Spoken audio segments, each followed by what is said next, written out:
वावहै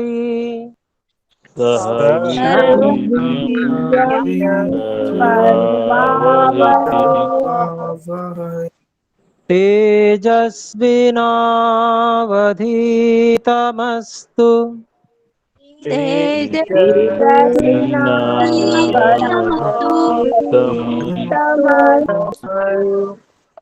मा विद्विषावहै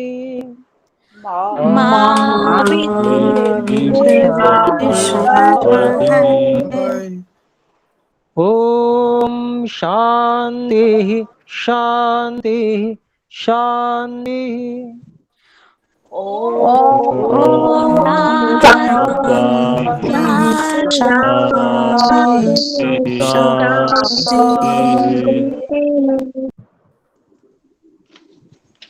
ओम।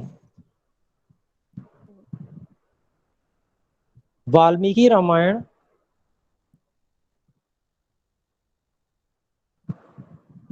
बालकांड सर्ग 21 ये हमारा चल रहा था। इसके 2 श्लोक हमारे हुए थे और पीछे मारीच और सुबाहु राक्षसों का वध करने के पश्चात यज्ञ विशेष में जाने के लिए जो ऋषि महर्षि सिद्धाश्रम के थे उन्होंने मिथिला की ओर प्रस्थान किया और श्री राम जी और लक्ष्मण जी को भी लेके गए। तो उसके मार्ग का विवरण है।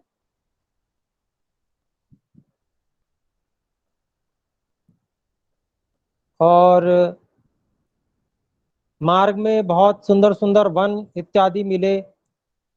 फिर गंगा का तट भी वहां पर मिला, शोण नदी का तट भी था। तो ये सारा जो मार्ग का विवरण है यहाँ पर उसी की चर्चा चल रही है।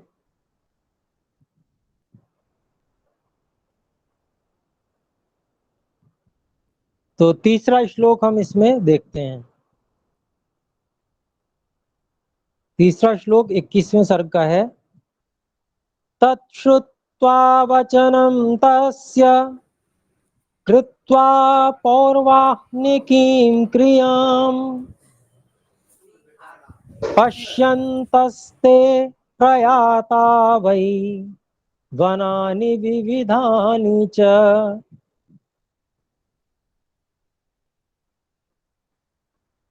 तो यहाँ श्लोक में जो अलग अलग पद कर रहे हैं उनको देख लेते हैं। तत् श्रुत्वा वचनम तस्य कृत्वा पौर्वाह्निकीं क्रियाम, ये सब अलग अलग पद ही हैं। फिर है पश्यन्तस्ते, तो पश्यन्तः ते प्रयाताः वै वनानि विविधानि च। अब इसका हम अन्वय देखते हैं।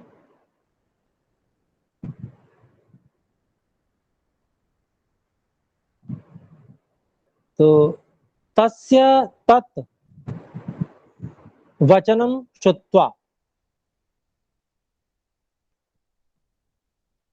पौर्वाणिकीं क्रियां कृत्वा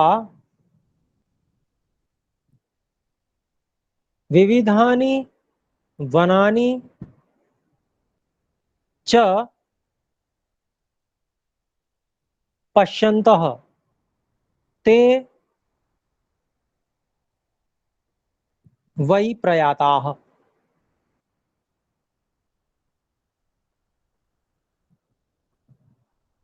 तो शोण नदी के तट पर जो इसमें थोड़ा सा भूमिका है वो पहले और दूसरे श्लोक में जो बताई गई है कि विश्वामित्र जी, महर्षि विश्वामित्र और अन्य ऋषि, उन्होंने शोण नदी के तट पर रात्रि व्यतीत की। सुबह होने पर राम महर्षि विश्वामित्र जी से बोले, नहीं, महर्षि विश्वामित्र जी राम से बोले कि भाई उठो और संध्या उपासना इत्यादि जो दैनिक कर्म है उनको कर लो और फिर हम आगे की ओर चलेंगे। तो ये बात कह के फिर ऋषि विश्वामित्र जी के जो वचन है उनको सुन लिया, और सुनने के बाद में श्री राम जी ने क्या किया, इसमें अगले श्लोक में, तीसरे श्लोक में बता रहे हैं कि उन महर्षि विश्वामित्र जी तस्य तत् वचनम श्रुत्वा, तो उन विश्वामित्र जी के जो वाणी थी, वचन था, जो उन्होंने कहा था, उसको सुन के और पूर्वाहन की जो जो क्रियाएं होती हैं वो सारी की उन्होंने, अर्थात शौच, स्नान इत्यादि व्यायाम आदि से निवृत्त हुए। उसके बाद में जो संध्या जप इत्यादि करते थे वो किया, हवन जो भी इस प्रकार से वो प्रतिदिन करते थे, उन्होंने हवन आदि ये सारी क्रियाएं उन्होंने की। तो ये सब करने के बाद में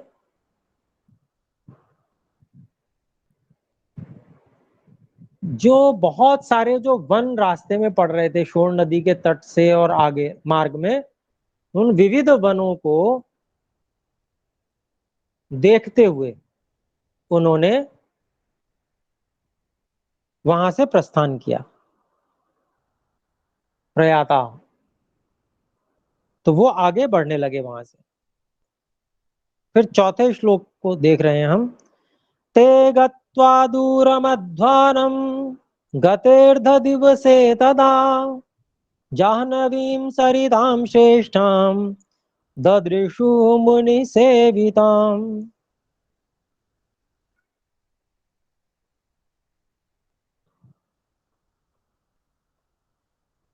तो इस श्लोक का पदच्छेद देखते हैं। ते गत्वा दूरम अध्वानम गते अर्ध दिवसे तदा जाह्नवीं सरितां श्रेष्ठां ददृशुः मुनि सेविताम। ये अलग अलग कुछ पद जो नहीं थे उनको कर लिया हमने, बाकी तो सब अलग अलग ही हैं। और अब इसका अन्वय हम देखते हैं। अर्ध दिवसे तदा, हाँ, अर्ध दिवसे गते दूरम अध्वानम ते गत्वा यत्र प्राप्तवन्तः, यत्र प्राप्तवन्तः का हमने अध्ययन कर लिया। तदा मुनि सेविताम श्रेष्ठाम सरिताम जाह्नवीं ददृशुः।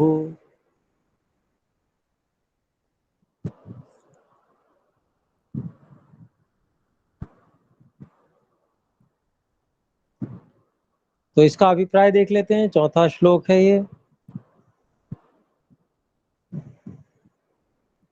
जब आधा दिन बीत गया और वे बहुत दूर, रास्ते में बहुत दूर चल चुके, तो बहुत दूर तक पहुंचने के बाद जहां वे पहुंचे वहां पर तब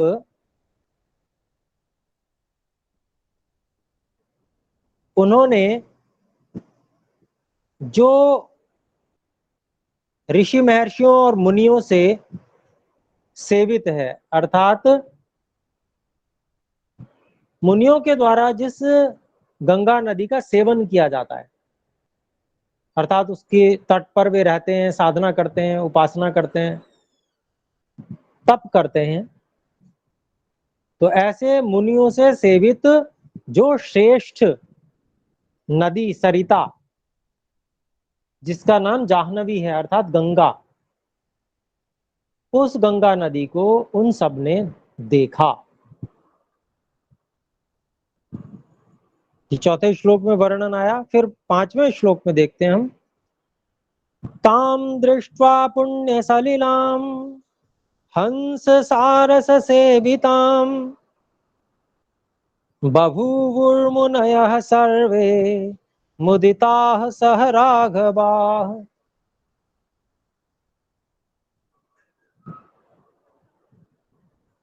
इसमें लगभग पद वैसे तो सब अलग अलग हैं, देख लेते हैं फिर भी। ताम दृष्ट्वा पुण्य सलिलाम हंस सारस सेविताम बभूवुः बभूवुर्मुनयः अर्थात बभूवुः मुनयः सर्वे मुदिताः सह राघवाः। अब इसका अन्वय है हंस सारस सेविताम ताम पुण्य सलिलाम दृष्ट्वा मुनयः सह राघवाः सर्वे मुदिताः बभूवुः।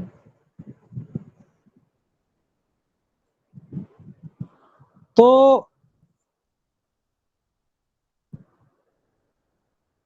बहुत दूर निकल जाने के बाद जब उन्होंने गंगा नदी को देखा तो उसका वर्णन है यहाँ पर। तो कह रहे हैं कि कैसी है वो गंगा नदी, हंस सारस सेविताम, जिस नदी में हंस और सारस बहुत बड़ी मात्रा में उपलब्ध हैं, दिख रहे हैं। जिस गंगा नदी का हंस और सारस जैसे पक्षी सेवन करते हैं,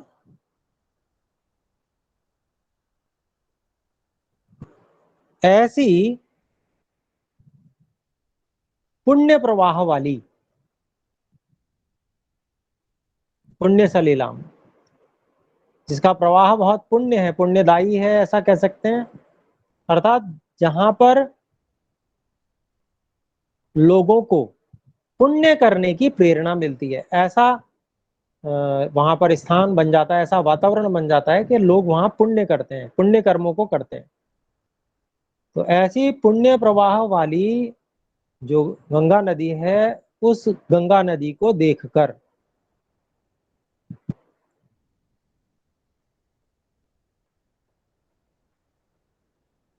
सभी मुनि, जितने भी ऋषि महर्षि मुनि सब थे, वे सब सह राघवा अर्थात जो दोनों राम और लक्ष्मण थे उनके साथ में उस गंगा नदी को देखकर सभी बहुत खुश हो गए, बहुत ही प्रसन्न हो गए उस नदी को, उस गंगा नदी को देखकर।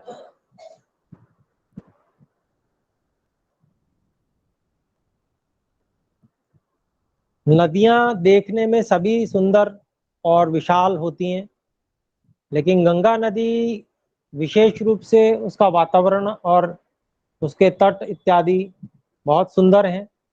तो उसको देखकर सभी बहुत प्रसन्न हुए, गंगा नदी को देखकर, ये यहाँ पर वर्णन किया गया। ओम। ओम जी बोले। बभूवुः का क्या अर्थ होगा आचार्य जी यहाँ पर? जी बभूवुः, ये बभूव बभूवतुः बभूवुः, ये लिट लकार का, भू धातु के लिट लकार का प्रथम पुरुष बहुवचन का रूप है बभूवुः। तो लिट लकार में परोक्ष भूतकाल अर्थ होता है।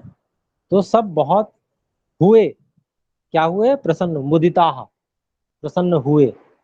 तो परोक्ष भूतकाल है, काफी पहले की बात है ये, इसलिए वो प्रयोग किया गया है। तो अब हम छठे श्लोक पर चल सकते हैं। छठा श्लोक है तस्यास्तीरे तदा सर्वे चक्रुर्वास परिग्रहम् ततः स्नात्वा हुत्वा चैव प्राश्य चामृतवद्भविः।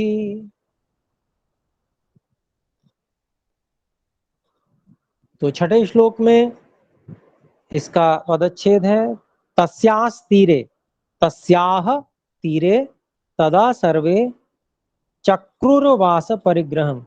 चक्रुः ये भी लिट लकार का ही रूप है, बहुवचन, प्रथम पुरुष बहुवचन।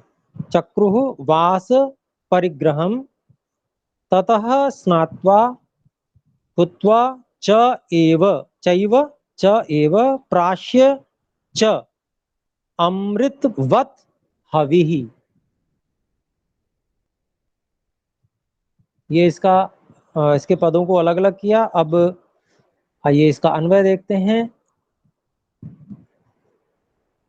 ओम आचार्य जी, जी इसका बोले। इसका पूरा फोटो नहीं आया हुआ जी, इस छठे श्लोक का यहाँ पर। जी देखिए, ये तो स्क्रीन शेयरिंग वाले देखेंगे। वो जी आप जी ऐसी कोई बात हो तो उसको इन कॉल मैसेज में बोला करिए, ठीक इन कॉल ठीक है जी, मैसेज में लिख दिया करिए। जी तो जी, वो, धन्यवाद जी। हाँ, जो स्क्रीन शेयर कर रहे हैं वो देख के आपका समाधान कर देंगे।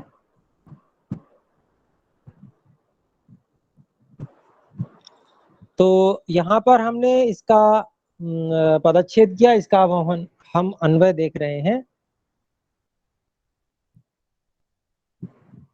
तदा सर्वे तस्याह तीरे वास परिग्रहं चक्रुः ततः स्नात्वा भूत्वा च एव अमृतवत हविः प्राश्य च। तो आधी बात यहाँ पूरी की आधी अगले श्लोक में पूरी होगी। लेकिन इसका अभिप्राय, क्योंकि हमने अन्वय कर लिया है, तो इसका अभिप्राय देख लेते हैं। तदा, तब, कब, जब वे सब बहुत प्रसन्न हुए वहां पहुंचकर गंगा नदी के तट पर, तो तब तस्याह तीरे, उस गंगा नदी के तट पर,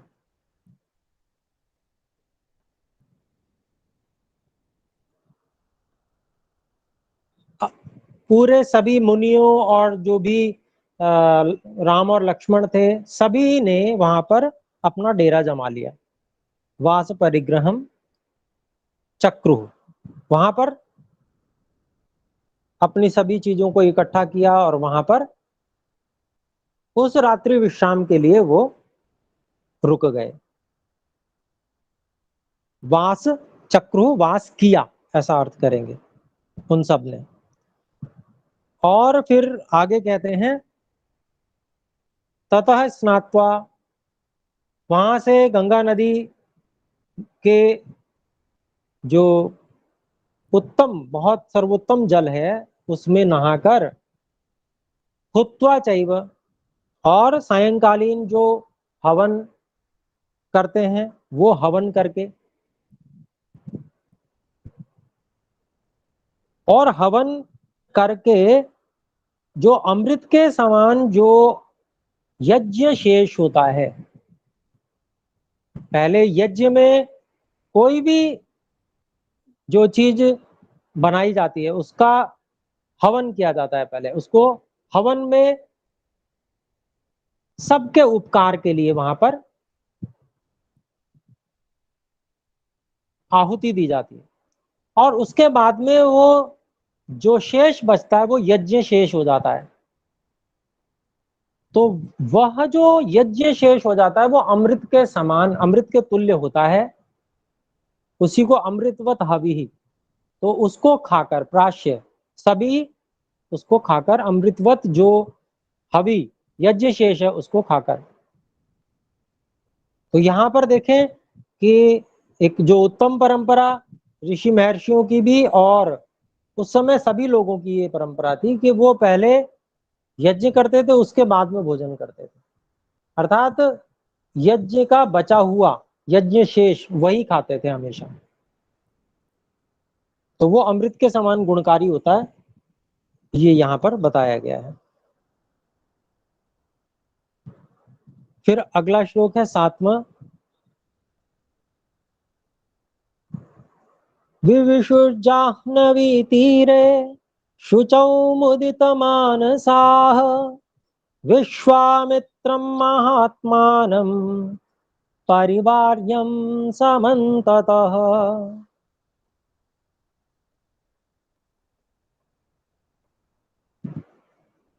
इसमें अलग अलग हम पदों को करें। विविशुर जाह्नवी, विविशुः अलग कर लिया हमने। जाह्नवी तीरे शुचौ मुदित मानसाः विश्वामित्रं महात्मानं परिवार्य समन्ततः। अब इसका अन्वय है, हम देख रहे हैं। महात्मानं विश्वामित्रं समन्ततः परिवार्य, शुचौ मुदितः मानसाः, जाह्नवी तीरे विविहुः। तो वो अमृत के समान जो हवि थी, जो यज्ञ शेष था, उसको चाटकर, प्राश्य, उसको खाकर उन्होंने क्या किया, सब लोगों ने, जो भी ऋषि महर्षि और राम लक्ष्मण थे वहां पर, उन्होंने क्या किया वो अगले श्लोक में ये बता रहे हैं। फिर उसके बाद में वे समन्ततः चारों ओर से घेर कर, परिवार्य, विश्वामित्र जो महान आत्मा ऋषि महर्षि विश्वामित्र जी थे, उनको चारों ओर से घेर कर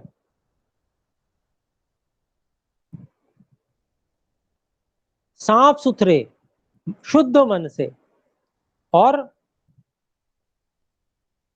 प्रसन्न मन के साथ में, सब प्रसन्न मन वाले गंगा नदी के तट पर बैठ गए। कैसे बैठ गए? महर्षि महात्मा विश्वामित्र जी को चारों ओर से घेर कर वो बैठ गए।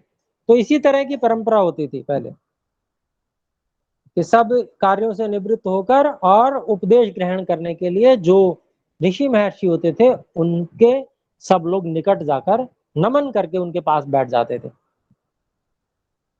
और फिर उनसे शंका समाधान और जो उपदेश जो वो देना चाहते थे या जो कहना चाहते थे, उनकी बात बड़े ध्यान देकर सुनते और मानते थे। तो ये एक परंपरा थी प्रतिदिन की, हमेशा की।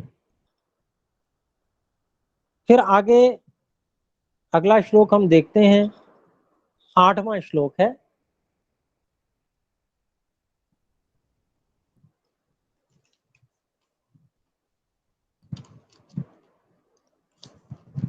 आठवां श्लोक।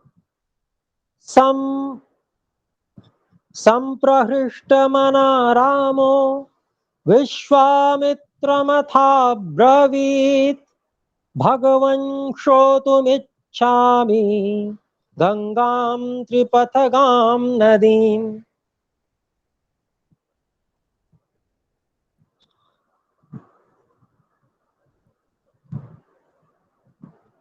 इसमें हम पदों को अलग अलग करते हैं। संप्रहृष्ट मनः, संप्रहृष्ट मना रामः विश्वामित्रम अथ अब्रवीत, अब्रवीत, विश्वामित्रम अथ अब्रवीत भगवान श्रोतुम इच्छामि गंगाम त्रिपथगाम नदीम।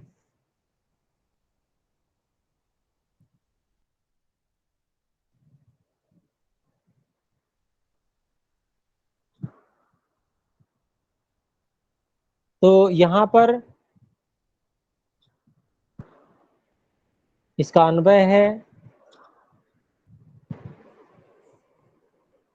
अथ संप्रहृष्ट मना रामः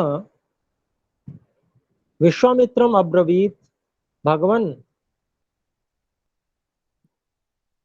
त्रिपथगाम नदीम गंगाम श्रोतुमिच्छामि। सम और प्र उपसर्ग पूर्वक हृष्ट मना, ये कहा गया इस श्लोक के आरंभ में ही।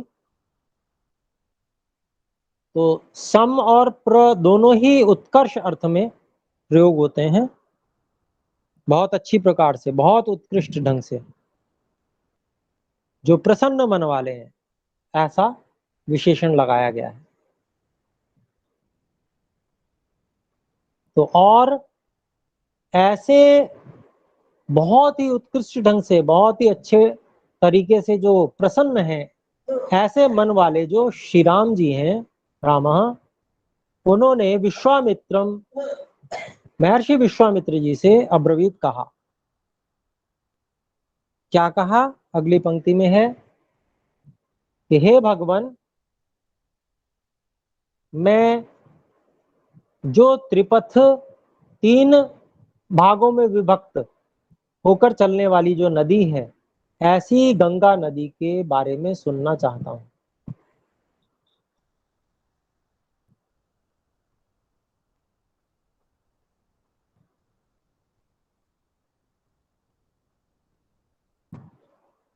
तो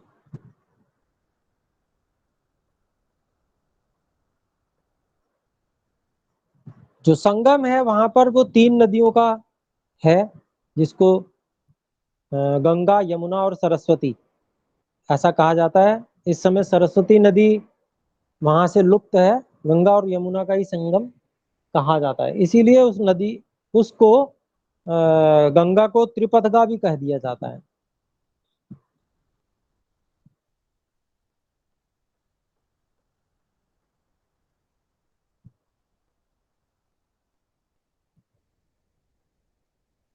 तो अब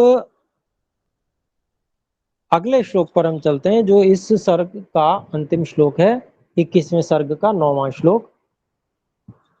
तथा ब्रुवति काकुत्स्थे विश्वामित्रस्तपोधनः निखिलेन कथां सर्वां ऋषिमध्ये न्यवेदयत्।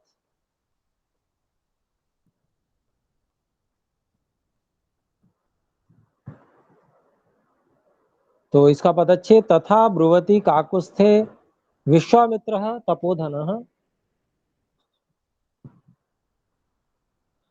निखिलेन कथां सर्वां ऋषि मध्ये न्यवेदयत्।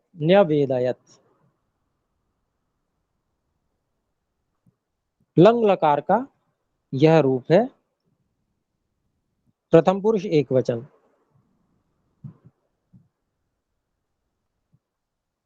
नि उपसर्ग पूर्वक। तो अब हम ये इसका अन्वय देख लेते हैं। इसका अन्वय है, तथा काकुत्स्थे ब्रुवति तपोधनः विश्वामित्रः ऋषि मध्ये सर्वां कथां निखिलेन न्यवेदयत्। न्यवेदयत्। तो इसका अभिप्राय क्या हुआ? इसका अभिप्राय अन्वय के अनुसार ही, इस प्रकार से श्री राम जी के, काकुत्स्थ श्री राम जी को ही कहते हैं, तो श्री राम जी के कहने पर, ब्रुवति भी सप्तमी विभक्ति एक वचन है, पूछने पर,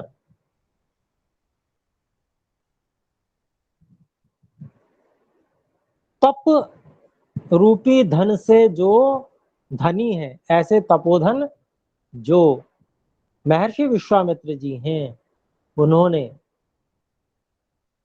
ऋषियों के बीच में सारी कथा को संपूर्णता के साथ में निखिलेन निवेदन कर दिया, पूरी कथा सुना दी, मतलब अभिप्राय ये हुआ।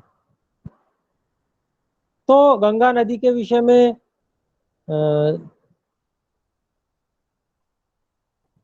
जो कथा सामान्य रूप से प्रचलित है कि एक बहुत बड़े ऋषि तुल्य और बहुत बड़े तपस्वी जो भागीरथ नाम के व्यक्ति थे, उनके महान प्रयास से गंगा नदी को लाया गया। उसका जो भी वृत्तांत था इतिहास का, यद्यपि वो यहाँ का विषय नहीं है, यहाँ तो रामायण है, श्री राम जी का चरित्र है, तो लेकिन उन्होंने पूछा और विश्वामित्र जी ने बताया, तो इतनी बात यहाँ पर बता दी गई है। उसकी जो भी कथा रही होगी, जो सही सही ठीक ठीक किस प्रकार से उन्होंने बहुत बड़ा ये महान कार्य किया, तो ये बहुत बड़ा कार्य था, तो इसके विषय में उन्होंने पूरा वर्णन किया। तो ये सर्ग यहाँ पर इस गंगा नदी के तट वाला पूरा हुआ, और इसके बाद में फिर 22वां सर्ग हमारा विशाला नगरी के विषय में प्रारंभ होता है, कि वहां से गंगा के तट से भी वो जब आगे बढ़े तो वहां पर आगे एक बहुत सुंदर स्वर्ग के तुल्य नगरी थी, उसका नाम विशाला नगरी था। उसके विषय में वर्णन अब कर रहे हैं। तो मिथिला के मार्ग में जो जो आया है वो सब उसका वर्णन चल रहा है। तो 22वें सर्ग में आ गए हम, प्रथम श्लोक को देखते हैं। ततः प्रभात विमले विश्वामित्रं महामुनिम् उवाच राघवो वाक्यम् कृताह्निकमरिन्दमः।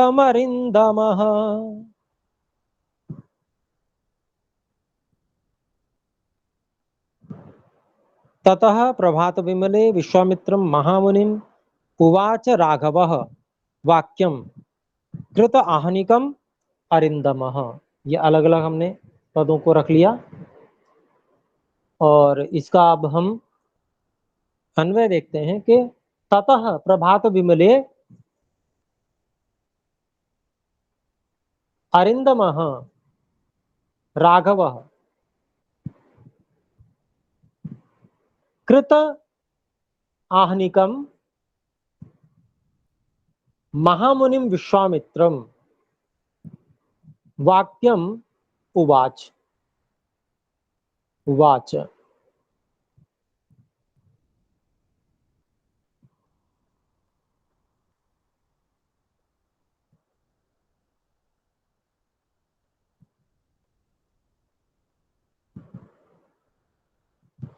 ततः प्रभात विमले, तो वहां से, अब जैसे वहां पर गंगा नदी के तट पर उन्होंने वो रात्रि विश्राम किया और रात्रि में जो कथाएं हैं वो सुनी, उसके बाद में वहां विश्राम किया होगा, तो वहां उस स्थिति से ततः कह रहे हैं, जब शुद्ध सुंदर प्रभात प्रातः काल हो गया, तो उस प्रभात के प्रातः काल के हो जाने पर अरिंदमः शत्रुओं का नाश करने वाले राघव श्री राम जी ने कृत आहनिकम, जिन्होंने अपनी सारी दिनचर्या पूरी कर ली है, प्रातः काल की वेला में जो ऋषि हैं वो जल्दी उठकर अपनी दिनचर्या पूरी करते थे, तो ऐसे कृत आहनिकम जिन्होंने अपना प्रातः कालिक जो कर्तव्य है उसको पूरा कर लिया है, ऐसे महामुनि विश्वामित्र को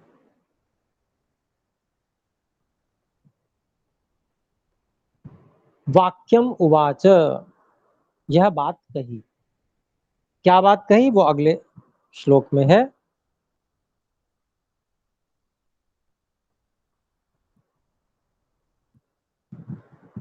अगला श्लोक दूसरा मैं पढ़ रहा हूं। गता भगवती रात्रि श्रोतव्यम परमाद्भुतम तराम सरिताम श्रेष्ठाम तराम सरिताम श्रेष्ठाम पुण्याम त्रिपथगाम नदीम।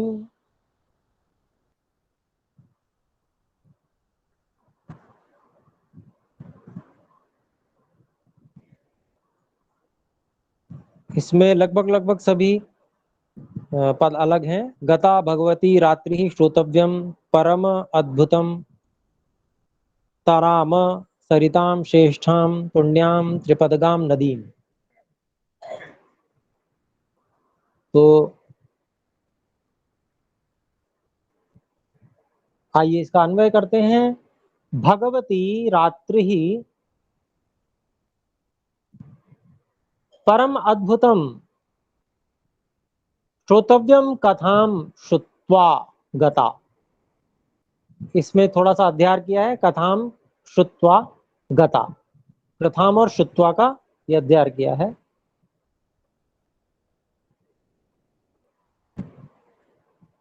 तो पिछले श्लोक में कहा था कि महर्षि विश्वामित्र जी को श्री राम जी ने कहा, तो क्या कहा वो यही बता रहे हैं कि क्या कहा कि हे महर्षि विश्वामित्र जी,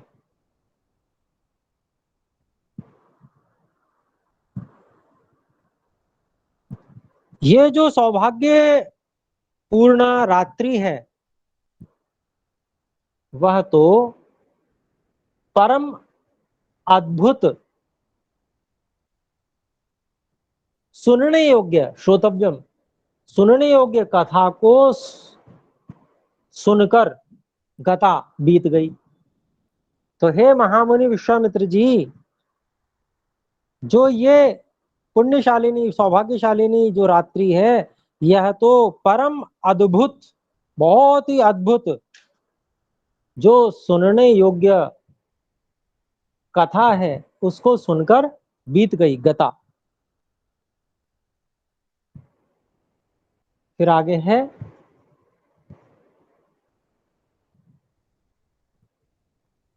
श्रेष्ठाम सरिताम पुण्याम त्रिपदगाम नदीम तराम। तराम क्रियापद है। तो अब हम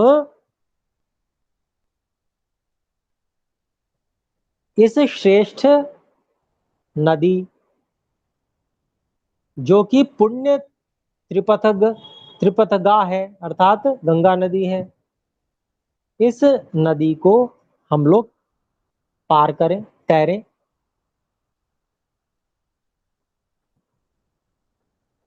ऐसा उन्होंने कहा, श्री राम जी ने महर्षि विश्वामित्र जी से कहा कि रात्रि तो जो है इतनी सुंदर और अद्भुत कथा को सुनकर हमारी व्यतीत हुई, इस और ऐसी वो कथा थी जिससे उत्साह का संचार हो गया कि इतना अधिक व्यक्ति पुरुषार्थ कर सकता है, इतना महान पुरुषार्थ व्यक्ति कर सकता है।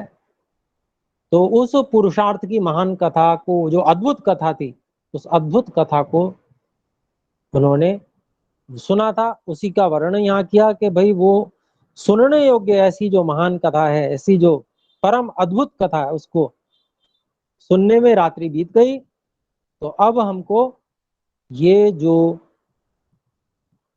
श्रेष्ठ नदी है गंगा नदी, इसको पार करना चाहिए। अब तीसरे श्लोक पर चलते हैं। तीसरा श्लोक पढ़ रहा हूं मैं। तस्य तद्वचनं श्रुत्वा राघवस्य महात्मनः संतारं कारयामास सर्षि संघः स राघवः।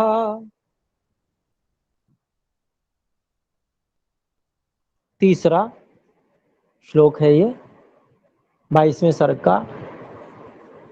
इसके पद प्राय अलग अलग ही हैं, वैसे देख लेते हैं। तस्य तद वचनम श्रुत्वा राघवस्य महात्मनः संतारम कारयामास स ऋषि संघः स राघवः। तो स यहाँ पर सहित के अर्थ में है। अब इसको हम इसका अन्वय देखते हैं। तस्य महात्मनः राघवस्य तद्वचनं श्रुत्वा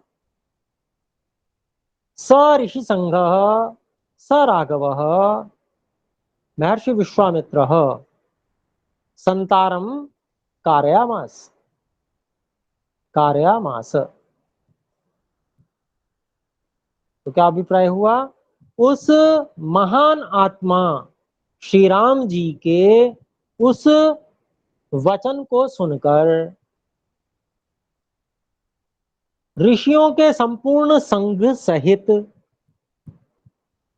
और राघव, जो राम और लक्ष्मण उन दोनों के साथ भी महर्षि विश्वामित्र जी ने संतारम, नदी पार करने का कार्य, कारयामास, संपादित किया या किया। ये भी लिट लकार का है।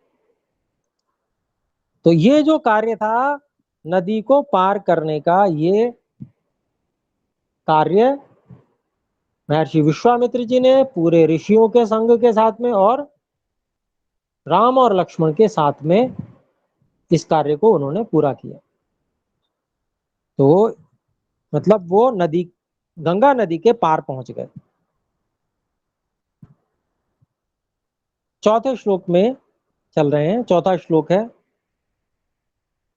उत्तरम तीरमासाद्य संपूज्यर्षिगणं तदा गंगाकूले निविष्टास्ते विशालां ददृशुः पुरीम्।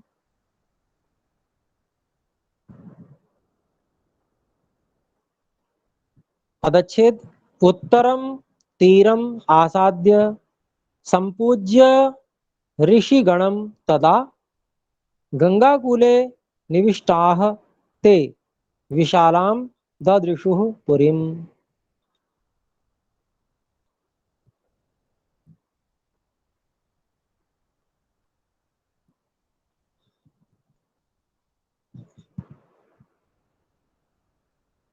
तो इसका अब अन्वय देखते हैं हम।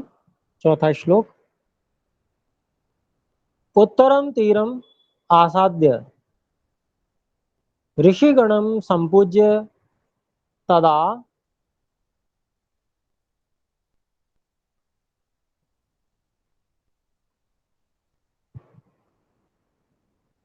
ते गंगाकूले निविष्टाः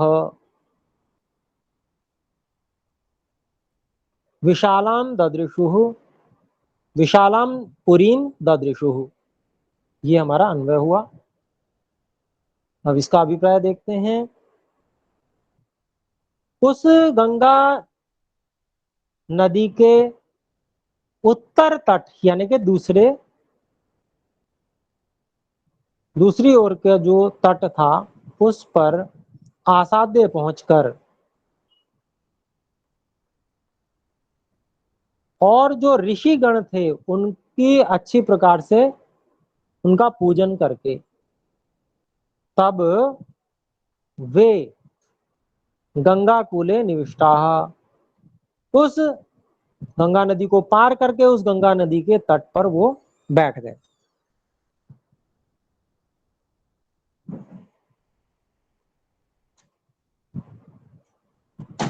और बैठकर उन्होंने विशाला नाम की उस पुरी को देखा।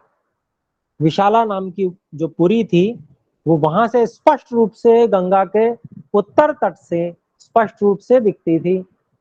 तो उस नगरी को, उस पुरी को जो विशाला नाम की थी उन्होंने देखा।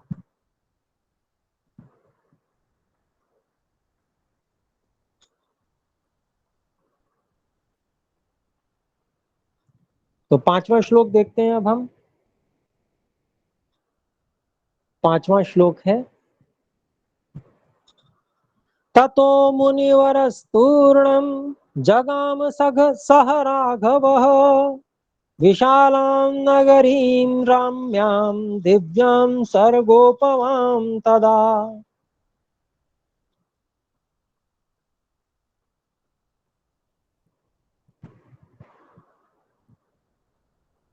पदच्छेद देखते हैं। ततः मुनिवरः तूर्णम जगाम सह राघवः विशालां नगरीं रम्यां दिव्यां स्वर्गोपमां तदा।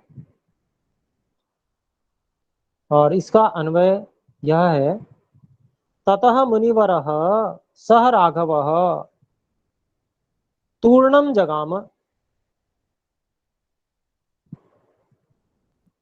बल्कि जगाम को सबसे अंत में लेंगे। तो ततः मुनिवरः सह राघवः तूर्णम रम्याम दिव्याम स्वर्गोपमाम विशालाम नगरीम तदा जगाम।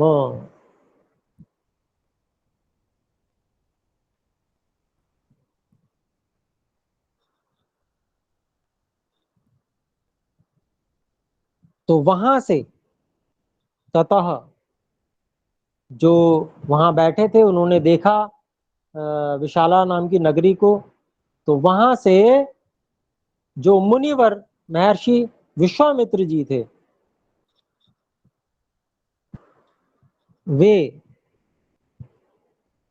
शीघ्र ही राम और लक्ष्मण के साथ में,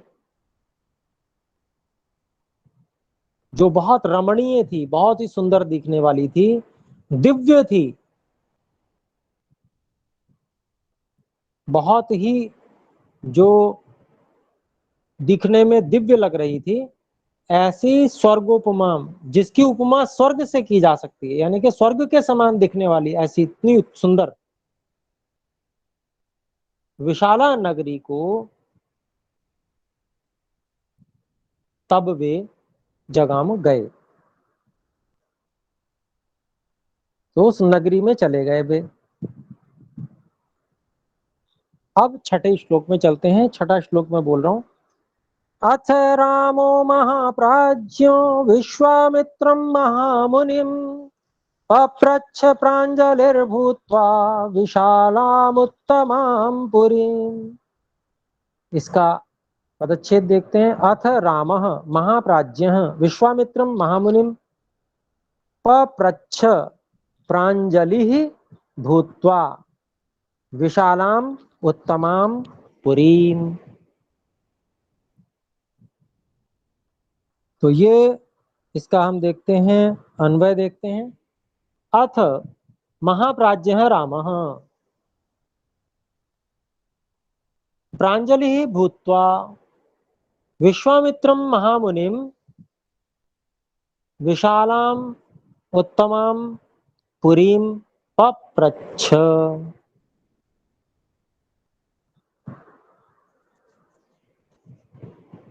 फिर इसके बाद में जब वो विशाला नगरी में पहुंच गए तो अथ का अभिप्राय यही, उससे आगे की बात को बढ़ाने के लिए वो अथ शब्द का प्रयोग है। और फिर वो जब वो विशाला नगरी में पहुंच गए तो जो महान बुद्धिमान ऐसे जो श्री राम हैं, महाप्राज्य हैं, महान बुद्धिमान जो श्री राम हैं, उन्होंने प्रांजलि ही भूत्वा, दोनों हाथों को जोड़कर महामुनि विश्वामित्र जी से बहुत ही जो उत्तम ये नगरी विशाला है उसके बारे में पप्रच्छ पूछा।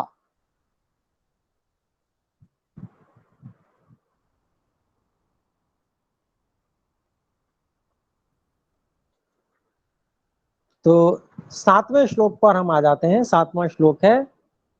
कतमो राजवंशोऽयं विशालायां महामुने श्रोतुमिच्छामि भद्रं ते परम कौतूहलं हि मे।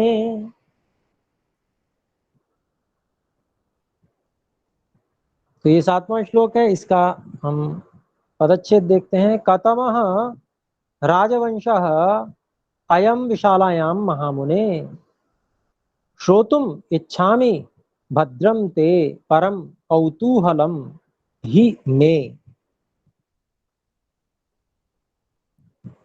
अब इसका हम अन्वय देखते हैं। हे महामुने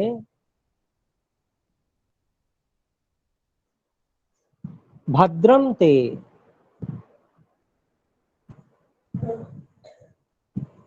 श्रोतुम इच्छामि कतमः राजवंशः श्रोतुम इच्छामि कतमः अयम विशालायां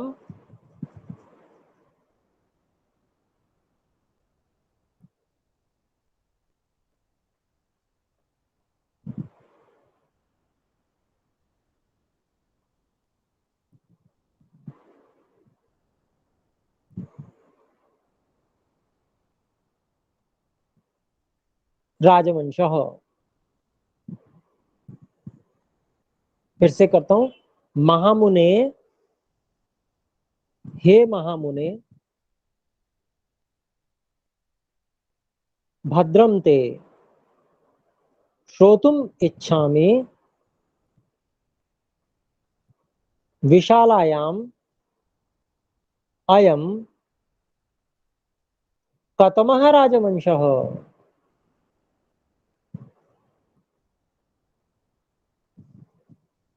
परम कौतूहलम ही में। तो अभिप्राय ये हुआ कि हे महामुनि विश्वामित्र जी, आपका कल्याण हो। तो एक ये अच्छी परंपरा पहले थी कि पहले कुछ और उत्तम वचनों को बोला जाता था। हम कुछ कहना चाहते हैं, कुछ पूछना चाहते हैं, तो पहले कुछ ऐसे वचन बोले जाते थे जिससे दूसरा व्यक्ति हमारी बात को सुनने के लिए उद्यत हो जाए। वो मान लीजिए किसी और काम में व्यस्त है, तो इस प्रकार की बात की जाएगी, हे महामुनि, आपका कल्याण हो गए। आपका कल्याण हो गए ये कह रहे हैं, तो इसका मतलब ये और कुछ भी कहना चाहते हैं, तो उनकी ओर फिर वो देखेंगे। तो फिर कहते हैं कि हे महामुनि, आपका कल्याण हो, हम कुछ आपसे सुनना चाहते हैं। क्या? कि इस विशाला नाम की जो नगरी है, इसमें कौन सा राजवंश राज्य करता है। ये हमें बहुत अधिक कौतूहल है, ये जानने का बड़ी जिज्ञासा है हमें। परम कौतूहलम, तो मुझे जानने की ये बहुत अधिक जिज्ञासा है, ऐसा श्री राम जी कहते हैं महर्षि विश्वामित्र जी से। अगला श्लोक है 8वां। तस्य तद्वचनं श्रुत्वा रामस्य मुनिपुंगवः आख्यातुं तत्समारेभे विशालायाः पुरातनम। तो वैसे ही, क्योंकि श्री राम जी तो विश्वामित्र जी के बड़े विशेष कृपा पात्र हो गए थे, जब से उनकी वीरता और उनका सारा कार्य उन्होंने देखा, तो वो किसी बात को टालते नहीं थे। तो तुरंत जो प्रश्न उन्होंने किया था, जो उन्होंने जिज्ञासा की थी, उसका समाधान उन्होंने किया अगले श्लोक में। तस्य तद वचनम श्रुत्वा रामस्य मुनिपुंगवः आख्यातुं तत् सम आरेभे विशालायाः पुरातनम।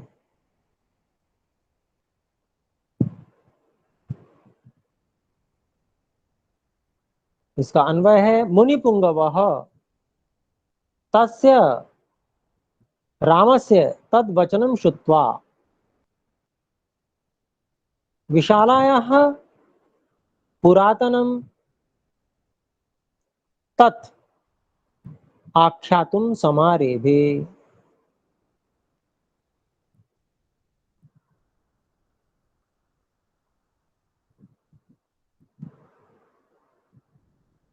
तो कहते हैं कि जो मुनियों में सर्वोत्तम महर्षि विश्वामित्र जी हैं, उन्होंने उन श्री राम जी के उस वचन को सुनकर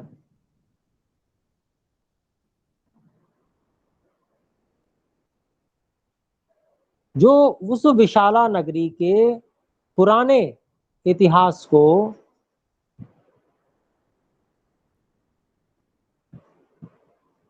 उस इतिहास को बताना प्रारंभ कर दिया। आख्यातुम सम आरभ्य, तो बताना आरंभ कर दिया।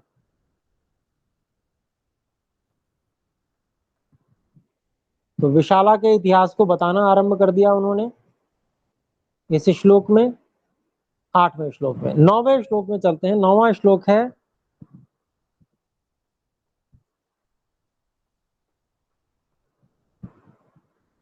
एष देशः स काकुत्स्थ महेन्द्राध्युषितः पुरा दितिः यत्र तपः सिद्धामेव परिचचार सः।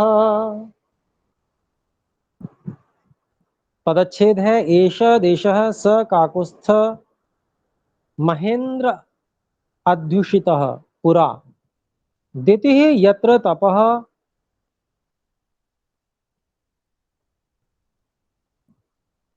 सिद्धाम एव परिचचार सः।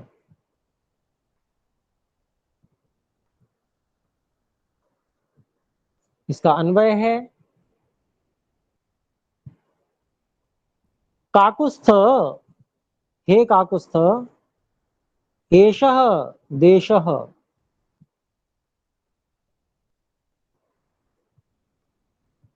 स महेन्द्रः अधिउषितः पुरा, स महेन्द्रः पुरा अधिउषितः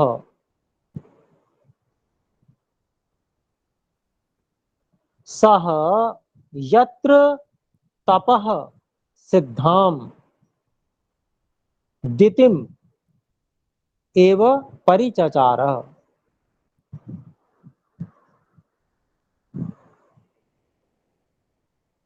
तो यहां कहते हैं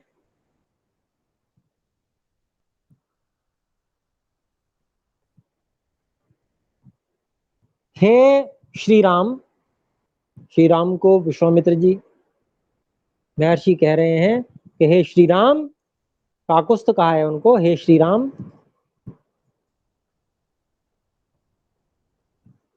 ये वो देश है, ऐसा देश, ये वो देश है जहां महेंद्र अर्थात इंद्र ने पुरा काल में, पुराने समय में यहां पर निवास किया, अधिउषितः।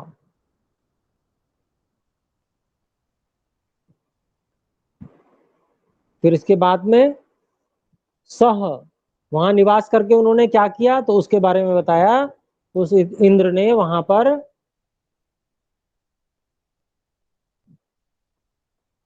जहां पर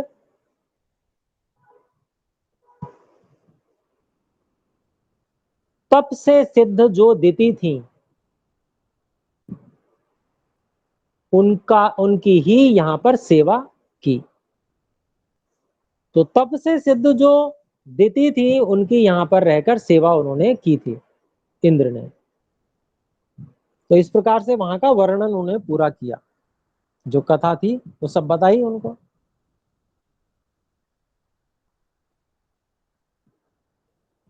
फिर इसके बाद में देखें, समय हो गया है। हम में से एक कोई सबसे पहले जिन्होंने हाथ उठा रखा था, तो मैं समझता हूँ कुछ पूछना चाहते थे, पूछ सकते हैं। अगला श्लोक हम फिर 10वां अगली बार करेंगे।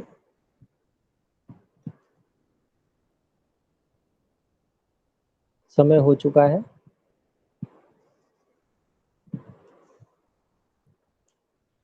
मुझे इसमें कथा को सुनने का बार बार उन्होंने आग्रह किया और कथा में ही पूरी रात की बीती। अच्छा, वो तो उसमें कथा जो गंगा जी की कथा के विषय में आप कह रहे थे। वो कथा में वो इतने क्या उसका भाव ये होगा कि अपने चित्त को अच्छे से उसमें अच्छे भाव में रखना या अपने को उसका अर्थ नहीं समझ आ रही थी। हाँ जी, देखिए वो कथा थोड़ा सा इतिहास का विषय है, और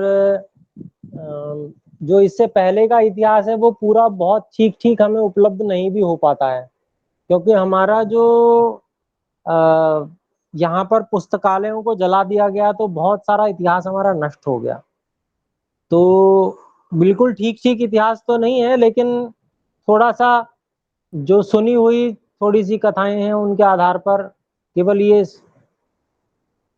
समझा जा सकता है कि गंगा नदी को लाने में जो भगीरथ थे उनका बहुत बड़ा, गंगा नदी का प्रवाह इस प्रकार से जो बहा है और जो सबको प्राप्त है और उसके लाभ हम लोग ले रहे हैं, उसके औषधीय गुण हैं। गंगा जल में बहुत विशेष औषधीय गुण भी हैं। जी गुरु जी। तो वो औषधीय गुणों से युक्त जल, वैसे सभी नदियों का इस प्रकार का जल नहीं हुआ करता है, लेकिन गंगा नदी का ये जो विशेषता पूर्ण जो जल है, एक बार बचपन की बात है कि मेरे पेट में दर्द हुआ तो एक हमारे जो रिश्ते में मौसा जी थे, उन्होंने गंगा जल मुझे दे दिया था और मैंने गंगा जल पिया तो मेरा पेट दर्द ठीक हो गया तुरंत।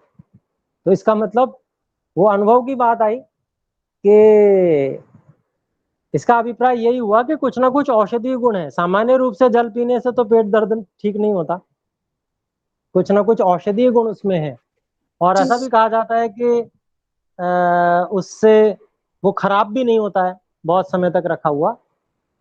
तो अ, कुछ ना कुछ विशेषता गंगा जल में है, क्योंकि जहां से वो आ रही है गंगा नदी, वो स्थान हो सकता है बहुत अधिक औषधियों से युक्त पहले रहा हो, ऐसी विशेष औषधियों से युक्त जिनका प्रभाव उस जल में रहता हो। तो ये सब बातें हो सकती हैं और उस विशेष प्रभाव युक्त जल को लाने के लिए उसका विशेष कुछ कार्य भगीरथ ने किया हो, ऐसा कुछ ना कुछ कथा हो सकती है। कोई बहुत महान पुरुषार्थ उन्होंने किया हो, कोई संगठन निर्माण करके अथवा कैसे करके उन्होंने किया हो, वो बहुत बड़े शिल्पी रहे हों, इंजीनियर रहे हों उस समय के, तो ये सब हो सकता है।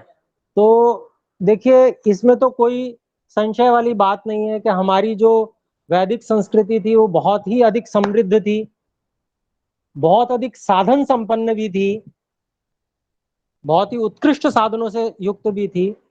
तो क्या क्या किया गया, क्या क्या हुआ, ये बिल्कुल ठीक ठीक भले ही उपलब्ध ना हो, लेकिन कुछ ना कुछ कार्य हुआ है, ऐसा तो हम समझ ही सकते हैं। तो ये कथा विशेष तो हमें नहीं ज्ञात हो सकती है, लेकिन फिर भी जितनी भी हम समझ सकते हैं वो हमने अनुभव करने का प्रयास किया। तो आइए एक बार ओम का उच्चारण करें।